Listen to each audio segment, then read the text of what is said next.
जी। सबसे पहले तो परम पूज्य जी को प्रणाम, यहाँ उपस्थित सबको प्रणाम। मैं जनकपुर नेपाल का ब्राह्मण पवन कुमार झा हूँ। नेपाल से हूँ जी। मेरा एक सवाल है।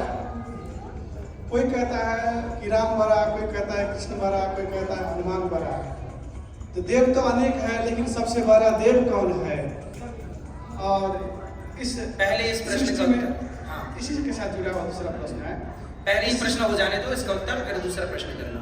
नहीं, ये प्रश्न एक ही है। चलो, इसी प्रश्न से जुड़ा है। तीर्थ स्थल तो अनेक है, ये तीनों लोग 14 भुवन में। एक साधारण इंसान के लिए मुमकिन नहीं है कि हर कहाँ जा सके। तो सबसे बड़ा तीर्थ स्थल कौन है? ठीक, ये रामायण का प्रश्न है, इसलिए ठीक है। अब देखो ना, इनका बहुत बढ़िया सवाल है कि राम कृष्ण में, भगवान में सबसे बड़ा कौन है। कभी में कंफ्यूजन हो जाती है, हम कंफ्यूज हो जाते हैं कि बड़ा कौन है। तो सुनो, यही भ्रम हुआ था भृगु जी को। किसको हुआ? भृगु ऋषि का नाम सुना? एक बार भृगु ऋषि ब्रह्मा जी के पास गए, उन्होंने यज्ञ किया, तो यज्ञ में विरोध हो गया। किसी ने कहा ब्रह्मा बड़े, किसी ने कहा विष्णु बड़े, किसी ने कहा शिव बड़े। तो ऐसा करो कि पता लगाओ बड़ा कौन। तो भृगु ऋषि को काम मिला कि मैं पता लगाऊं। अब भृगु जी ब्रह्मा जी के पास गए, तो ब्रह्मा जी के पुत्र हैं, प्रणाम नहीं किया, तो ब्रह्मा जी को आ गया गुस्सा। भृगु जी बोले कि ये गुस्से वाले व्यक्ति प्रथम पूज्य नहीं हो सकते। फिर शिव जी के पास गए, शिव जी गले लगाने आए, तो उन्होंने गले लगने से इनकार कर दिया। तो भगवान शिव जी भी थोड़ा रूठ गए, बोले ये भी प्रथम पूज्य नहीं है। फिर भृगु जी को आई गुस्सा, तो भृगु जी गए, नारायण लेटे थे क्षीर सागर में, लक्ष्मी जी चरण दबा रही थी, ऐसे भगवान लेटे थे। तो भृगु जी गए, वो भगवान की छाती पर जोर का लात मारा। भगवान नारायण की छाती पर जोर का क्या मारा? पाद प्रहार किया, चरण का प्रहार किया।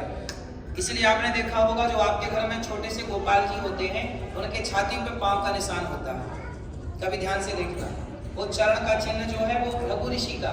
तो भृगु ऋषि ने पांव मारा, और जब पांव मारा तो भगवान नारायण ने भृगु जी के चरण पकड़े, और चरण पकड़ के कहा, भृगु जी हमारी छाती बड़ी कठोर थी, आपके चरण बड़े कोमल, कहीं आपको चोट तो नहीं आई?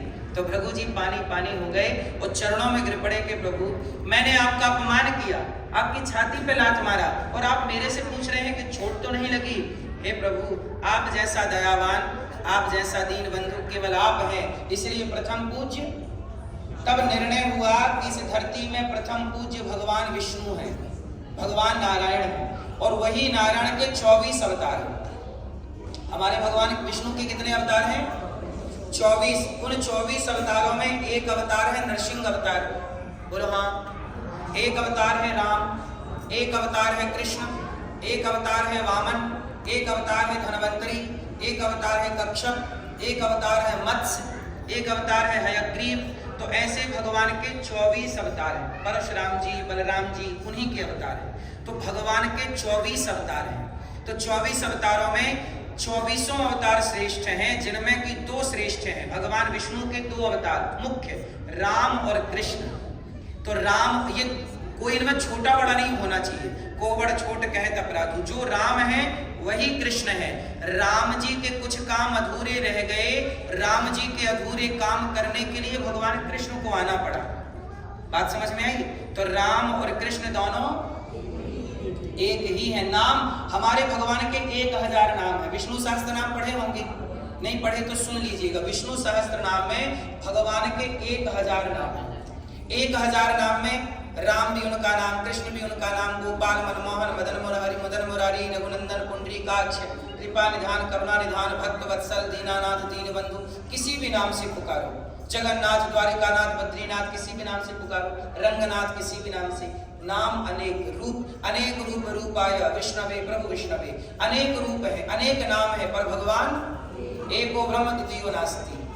तो कितने भगवान हैं? रूप कितने हैं? रूप अनेक है। क्योंकि प्रहलाद के लिए नरसिंह बनना पड़ा, नरसिंह अवतार के वहां राम अवतार लेते तो काम ना बनता, क्योंकि उसने वरदान मांगा था कि मैं ब्रह्मा के बनाए किसी से ना मरूं, ना मनुष्य से मरूं, ना जानवर से, इसलिए आधा नर और आधा सिंह हो गया। तो वहां नरसिंह, वहां वामन की जरूरत पड़ी तो वामन बन गए। तो भगवान एक है, पर अनेक समय पर अनेक जरूरतों के कारण अनेक भक्तों के लिए अनेक अवतार लेते हैं। क्लियर है? क्लियर है। कुछ और? वैसे तो मैंने भगवान को देखा नहीं है, इसलिए मैं जिंदा भगवान को मानता हूँ। उसी तुलसीकृत रामायण से ही एक चौपाई है जिसमें कहा गया है, इसी सवाल का जवाब मैं दे रहा हूँ। इसमें कहा गया है, सब तीर्थमयी माता देवमयी पिता। ठीक है। उसमें कहा गया है तीनों लोग 14 भुवन जो है, उसमें सभी तीनों लोग 14 भुवन का तीर्थ स्थल माँ के चरण में होते हैं और देवमयी पिता। इसलिए तो हम भद्र माँ की सेवा करते हैं। इसीलिए हमारे जनकपुर नेपाल मिथिला में। अच्छा, जैसे कि आपने बोला कि हमने भगवान को देखा नहीं, ऐसे ही बोला। अच्छा, आप में से कितने लोगों ने भगवान को नहीं देखा? मैं अभी दिखा दूं तो? आप में से कितने लोगों ने नहीं देखा? बस कंफर्म करा दो मेरे को, कितने लोगों ने नहीं देखा? ईश्वर को कितने लोगों ने नहीं देखा? हाथ उठा के बताओ। नहीं देखा? अच्छा ये बताओ, आपने भगवान को नहीं देखा? उत्तर दो। हाँ, जिंदा भगवान को देखा हूँ। तो मुर्दे भगवान को देखे हो? भगवान भी मुर्दे होते हैं क्या? सुनो, आप मंदिर जाते हो? हाँ, मंदिर जाते हो? जाता हूँ मंदिर में। सुनो, आप मंदिर जाते हो तो मंदिर किसे देखने गए थे? पड़ोसन को? अब ये देखो, कह रहे हैं कि हम मंदिर गए थे भगवान को देखने। अभी मंदिर किसको देखने गए थे?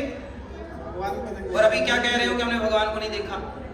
या तो मंदिर गए थे भगवान को देखने, ये बात झूठी है, या तो ये बात झूठी है कि हमने भगवान को नहीं देखा। ऐसा है, आपने भगवान को तो देखा है, वो रहे भगवान का विग्रह। कलयुग है साहब, ये कलयुग में भगवान विग्रह के रूप में प्राप्त हैं। तुम्हें चलते फिरते माता पिता अतिथि ये भगवान के रूप में, हर जीव इस धरती पर तुम्हें जो दिख रहा है सब कुछ भगवान है। अच्छा ये बताओ, मिट्टी और घड़ा, बहुत ध्यान से सुनिएगा, घड़ा सत्य है कि माटी सत्य है? फास्ट। माटी की सत्ता है कि घड़े की सत्ता है? किसकी सत्ता है? घड़े की सत्ता है कि माटी की? कौन है बताओ, सत्ता किसकी है? उत्तर दो। यदि घड़े से माटी हटा दी जाए तो क्या घड़े में घड़े की सत्ता रह जाएगी? बोलो। घड़ा नाम का कुछ भी नहीं होता, मिट्टी के आकार को घड़ा कहते हैं। घड़े से माटी हटा दी जाए तो घड़ा बचेगा? बोलो हाँ या ना। क्या है, मिट्टी है कि घड़ा है? आप बताओ। मिट्टी। जैसे मिट्टी ही मिट्टी है, पर व्यवहार में क्या बोलते हैं? घड़ा। भाई साहब एक घड़ा दे दो। कोई ये थोड़ी कहता है भाई साहब एक मिट्टी दे दो। है माटी, घड़े में मिट्टी के सिवा कुछ नहीं है, पर व्यवहार में क्या बोला जाएगा? घड़ा। उसी तरह व्यवहार में कहते हैं कि ये स्त्री है, ये पुरुष है, वरना तत्व की दृष्टि से देखोगे तो स्त्री और पुरुष की कोई सत्ता नहीं है, आपकी हमारी कोई सत्ता नहीं है। सत्ता केवल एक हरि की है, भगवान की है। वही है। जैसे मिट्टी ही मिट्टी, इसलिए मानो तो मैं गंगा माँ हूं, ना मानो तो बहता, मानो तो ये भगवान है, नहीं मानो तो पत्थर की मूर्ति। अच्छा ये बताओ, हिरण्यकश्यपु कहता है ये खंबा है, पर प्रहलाद जी कहते हैं कि ये, यदि हिरण्यकश्यपु की आंखों से देखोगे तो आपको भगवान नहीं नजर आएगा, पर प्रहलाद की भक्ति और प्रहलाद के प्रेम से देखोगे तो खंबे में भी भगवान। इसलिए देखने की आंखें दो है, एक हिरण्यकश्यपु की आंख है और एक प्रहलाद की। एक आंख है रावण की जो राम को नहीं पहचान पाती, और एक आंख है विभीषण की जो राम को पहचान गई। दोनों लंका में रहते हैं, दोनों एक चक्की काटा। बात समझ में आई? तो ये आप कह रहे हैं कि हमने भगवान को नहीं देखा। देखा है, दुर्योधन ने कई बार भगवान को देखा था, पहचान नहीं पाया। आप लोग भी कई बार ईश्वर को देखते हैं, पहचान नहीं पाते। कहते हैं ना, पता नहीं किस रूप में आकर नारायण मिल जाएगा, पता नहीं किस रूप में आकर नारायण मिल जाएगा।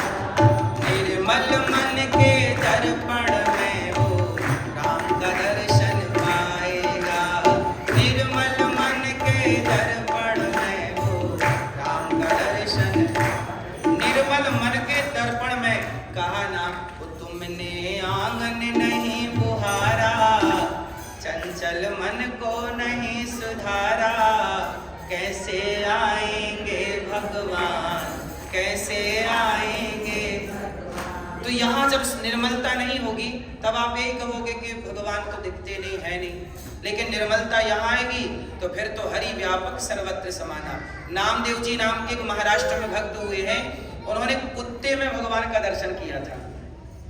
रोटी बनाई, रोटी रखी, घी की कटोरी लेने अंदर गए तो कुत्ता रोटी दबा के भाग गया मुंह पे। तो नामदेव जी घी की कटोरी लेके पीछे दौड़े, प्रभु जी रुक जाओ, रुको रुको रुको, सूखी क्यों खाते हो, घी तो चुपड़ लो।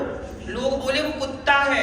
नामदेव जी बोले आप कह रहे हो कुत्ता है, हमने तो भगवान जी के लिए रोटी रखी थी, तो भगवान ही इस रूप में आके हमारी रोटियों का भोग लगा रहे हैं। और जब प्रहलाद जब नामदेव जी की ऐसी निष्ठा देखी तो उस कुत्ते से भगवान विट्ठल नाची प्रकट हो गया। तो मानो तो मैं गंगा माँ हूं, नहीं मानो तो बहता पानी, मानो तो ये भगवान है, वरना काय की पत्थर की मूर्ति है। ठीक है, इसलिए मैंने भगवान को नहीं देखा, देखा है, पहचान नहीं पा रहे हो, आगे बोलो।